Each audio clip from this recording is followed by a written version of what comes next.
అంది. కోడలని కుమార్తెలారా కుమార్తెలారా అంటుంది.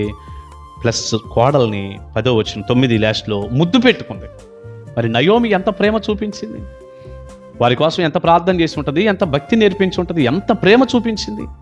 ముద్దు పెట్టుకుందంట నయోమి. అంత ప్రేమ నయోమి చూపించింది గనుకనే కోడళ్ళు కూడా ఆమెను వదిలిపెట్టుకోలేకపోయారు. మరి బిడ్డ, నేను మాట చెప్పనా, నువ్వు అత్తమామ అయితే పెద్ద వయసు కదా, మీకు ఎంతో అనుభవం ఉండాలి.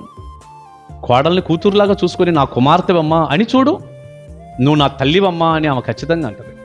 ఇక నువ్వు కుమార్తెగా చూస్తున్నా కూడా నిన్ను తల్లిగా భావించి నిన్ను చూడనటువంటి వ్యక్తులు ఉంటారే, ఇక అది వేరే క్వాలిటీ. ఇక వారి గురించి చెప్పుకున్నా కూడా చాలా టైం దండగా అనిపిస్తుంది. అది వేరే క్వాలిటీ. ఇక అలా కాదు, నువ్వు నయోమిలాగా నీ కుమార్తెలాగా భావించి కోడళ్ళని ముద్దు పెట్టుకొని చూడు, నా కుమార్తెవమ్మ అని చూడు, తప్పకుండా నీ కోడలు నిన్ను ప్రేమిస్తారు. ఇక్కడ ఇద్దరికీ పాఠం ఉంది. అత్తమామలు కోడల్ని కూతురులాగా చూడాలి. ఇక కోడలైతే అత్తమామల్ని ముద్దు పెట్టి హత్తుకొని తల్లిదండ్రులాగా చూడాలి. ఇక ఇలా ఉంటే మీ కుటుంబం ఎలా ఉంటుందంటారు? పరలోకం మీ కుటుంబంలోనే మీరు చూడరు. అటి కృపా దీవెన సమృద్ధి మీ కుటుంబానికి దేవుడు కలిగించును గాక. దైవ దీవెన నిండారులుగా మీకుండును గాక.